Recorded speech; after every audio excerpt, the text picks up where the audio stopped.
I'm Kika, and thank you for joining me on my channel. This is Coffee with Kika, episode 1. So I became a first-time mom at 42, and now I'm 47. Wow. My daughter's about to start pre-K. She's going to turn 5 in October. And, you know, I sometimes, it's still hard to believe that this is my life now. You know, after up until I got pregnant, right? It was just me and my husband, and, you know, we lived our lives, and, you know, we had our routines and we did our things, and we, you know, wanted children for a long time. I never got pregnant. And so my story is a little, you know, about me. What happened was, you know, we got married about 24, 25, and nothing ever happened, right? It never came. Nothing ever took place. And so as time went on, right, we're like, well, it's going to happen next year. It's going to happen. It's going to happen soon. It's going to happen this year. It's going to happen. It's going to happen. But it never happened. And so eventually time just, you know, it gets away with you, right? You realize one day, oh my God, with me, I realized, oh my God, I'm going to be 40 and I still haven't had any kids yet. Like, I wanted kids. We wanted to be parents. And I was going to turn 40. I remember, and I'm like, Lord, help me. What do I need to do? You know, before that, we would pray, and people would pray for us, and the prayer was there, and the promise was there, and I knew that. But I never, looking back now, I realized that I didn't do what I needed to do for my end of the deal, right? God was doing His, but I hadn't done my deal, and I never actually realized that. So as I was getting closer to turning 40. My husband and I had a really, you know, deep conversation and discussed doing something medically, right? I had gone to a doctor here locally, a fertility doctor, and he basically just kind of, you know, laughed at me, wrote me off because I was already going to be 40. I was older, and he didn't think there was anything for me. They did some camera, you know, they put a camera in my uterus, whatever. They said my fallopian tubes were blocked. And I had some polyps and everything. And so they removed them, and they did that. But he basically just wrote me off and said, you know, you're 40, you're going to be 40 already. You know, there's really nothing you can do. You know, and he kind of left it at that. And my mom had gone with me on that appointment, right? And she helped me because my husband was working. And I remember feeling so bad that after that appointment, yeah, that doctor made me feel really bad. And I just remember thinking, oh God, you know, like, is this how you treat people and talk to people? Like, here I am, a woman who is now realizing and trying and to do my best to get pregnant, do my part, and you basically just wrote me off, right? And so during that time, my brother-in-law got married, and him and his wife were trying to conceive as well. And she was having reoccurring miscarriages. Her story's different. Her situation was different, right? But what her journey introduced to me was that there was a doctor in Rio Bravo, Mexico. We live right here in deep South Texas, about 20 minutes from the border. And so in Rio Bravo, there was a clinic, a hospital owned by a doctor who specialized in fertility and all those things. And my sister-in-law was telling me about all the great success that people she knew going to this doctor had gotten pregnant. And I was like, oh, wow. And so they went to go see him. She got pregnant. And she had been visiting doctors here in the States for a while, and she just kept having reoccurring miscarriages, and there was nobody that seemed to be able to help her. And they went to go visit this doctor that she learned about from others who had success in Mexico, and she got pregnant, right? And now today we have her son, my nephew, and he's going to be 6 at the end of this year. And so we were like, oh, wow, she got pregnant, right? So we're like, okay. And so we prayed about it, and we felt like, yeah, that's what we need to do. Let's go visit this doctor in Mexico, right? And when you go to Mexico, you pay everything out of pocket. There's no credit cards or payment plans. You pay cash for everything.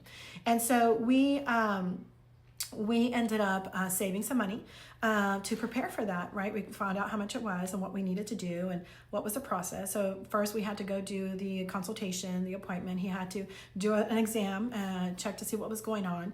And then so we did that. He gave me some recommendations, right? One of them was, you need to lose weight.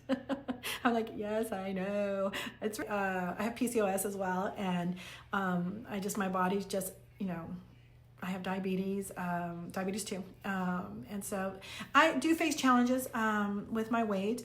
My body just seems to want to stop at one point, doesn't want to change from there. So that's another struggle that I have that I'm trying to work through.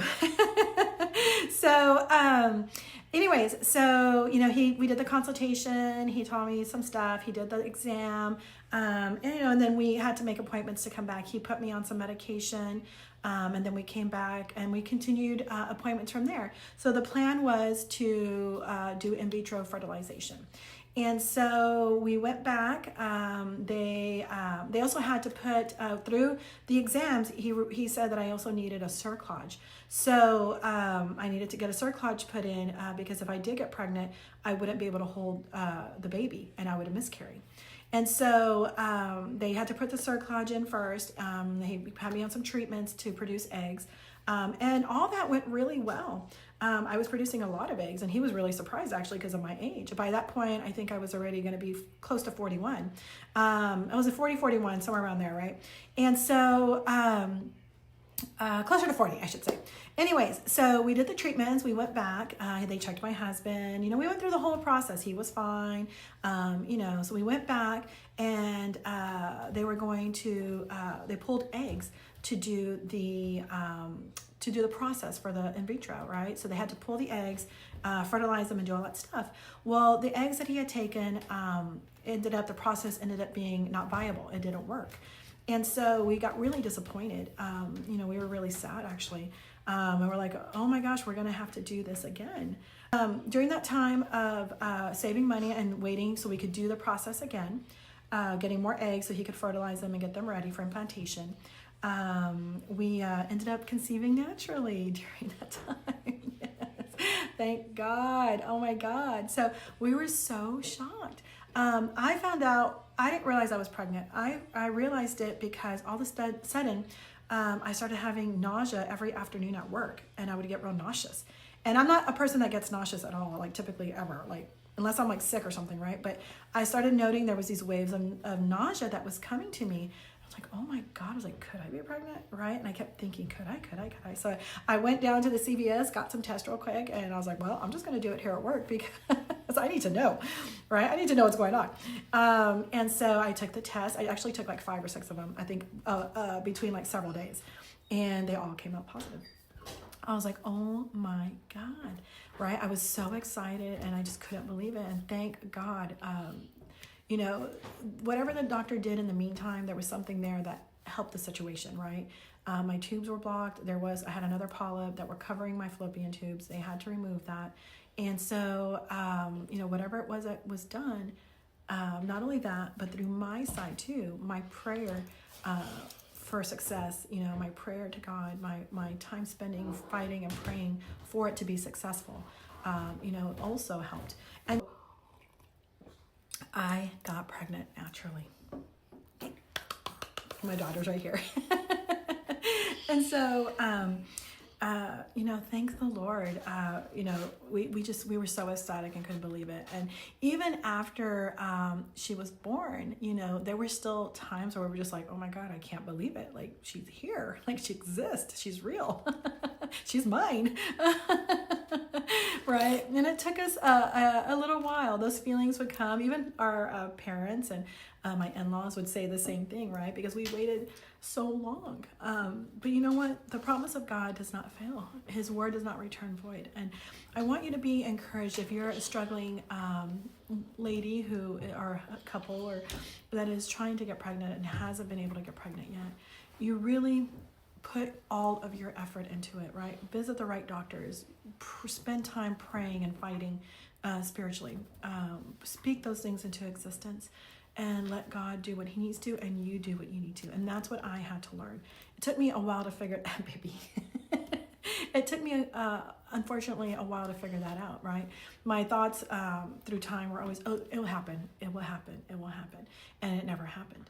And so I really had to start fighting and pushing and spending time in prayer and really fighting for what I wanted and what we wanted, right? And making that, breaking through those hindrances that were there. And then going to the right doctor, letting him do the right processes and working through what he needed to for my body, right? I didn't know my fallopian tubes were blocked. The previous doctor had told me some stuff and told me that, but I didn't know what to do. I didn't know how to fix it. I didn't know what needed to be done, right? It was all new to me and all new to my husband. We had no idea. We were just lost, right? In that sense, when it came to that part of it. And so, hi, baby. And so, now she's going to be 5. And so let me fast forward several years. So we actually went on Friday, this past Friday, to meet the teacher because she's going to start pre-K at the elementary school. So she's moving from daycare to pre-K. And so we went to meet the teacher night. We were so excited. I think I was just excited as she was. She was real giddy. And I think I was real giddy too. Because, we're just so proud of her. And so, this is a milestone in her growth, right? A milestone in her life. And we were just so excited. So when we were there at Meet the Teacher, one of the little girls in the class currently attends her daycare. And so they know each other at daycare. And so we got to meet the parents kind of officially. We had seen them before, but never really talked to them. And so we got to talk to the parents. And, somehow it came up about our age. Because they asked if she was the only one, and because their daughter was the only one right now. We're like, yes. And I think my husband mentioned we had her at 42, and they kind of looked at us like, oh wow, but they were in total support, right? We told them, just briefly, real quick, oh yeah, we had trouble, but we got pregnant, and thank God, thank God. And they were like, yeah, and they showed. So there was a bit of, I would say on my part, a little bit of embarrassment, right? I was like, oh, we're the older parents. But quickly I realized, why am I going to be embarrassed about that? I should not be embarrassed at all. That is my pride. My daughter is my pride and joy, right? She was a gift from God. And I quickly snapped out of it. And so, it was just interesting though, right, to meet this other couple. They have one daughter. They're younger than us, right? They're professionals and they're younger than us. And, we're professionals, but we're older. And, it was like, what? That's still a blessing. And that should not say anything about us, right? That we got our gift and we cherish our gift, and God made a way for us through what we had to do, the situations and the things we had to go through. So, I didn't realize, and I never knew how different motherhood would be, right, in my 40s. My sisters are younger than me. I have one sister that's 7.5 years younger, and one, my baby sister, she's 12 years younger than me. And, they both have kids the same age as my daughter.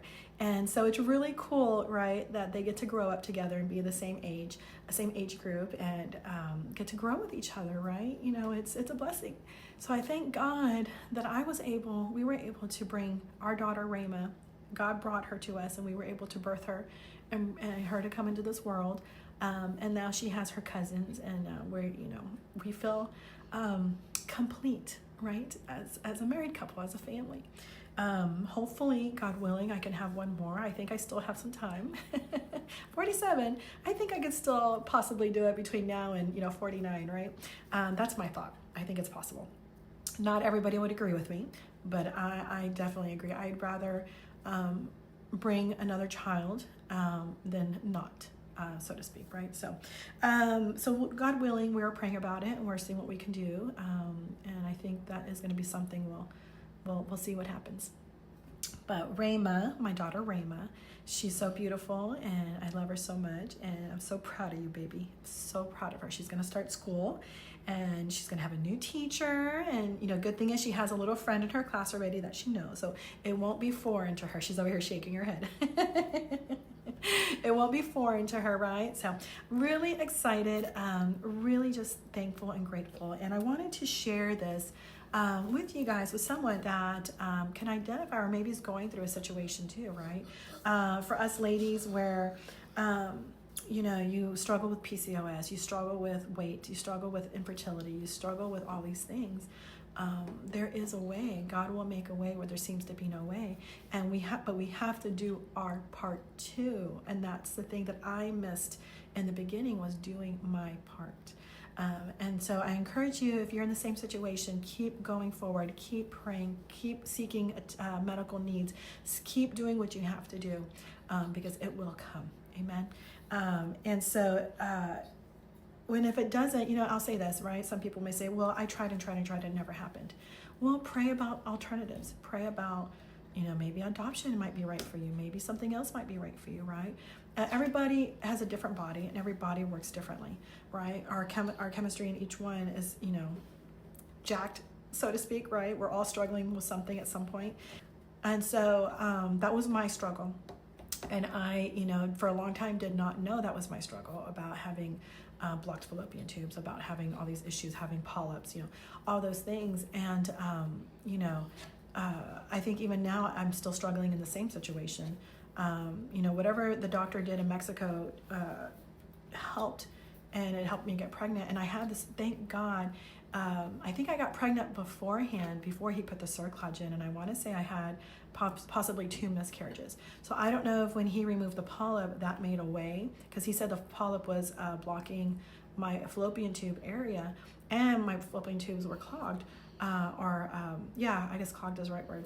Not clogged, but I'm thinking clogged is the right word. I can't think of another word at the moment. So I think that made the way possible, right? Naturally. I would need that. Unfortunately, that specific doctor has passed away. He had a terrible accident and hurt himself, and he passed away. And so we wanted to go back to him before that. And so now we're just going to have to explore some other options and see what else there is out there for us. So we'll see. But I don't know. I'm so excited. I just can't believe sometimes, this is my life. This is our life, and Rhema has brought so much joy to us, and so much love and completeness to us. And so she is going to start school. And like I said, I was a little embarrassed at first, but I'm not embarrassed anymore. And I'm not going to let embarrassment take hold of me. And I'm not going to let embarrassment lead me in any way, right? I'm an older mom, and I'm damn proud of it. So I hope that is encouraging to you guys. I just wanted to share that as my first episode of Coffee with Kika. That's me. All right, guys. I'm going to end it there, and stay tuned for the next episode. We'll see what we talk about. Bye.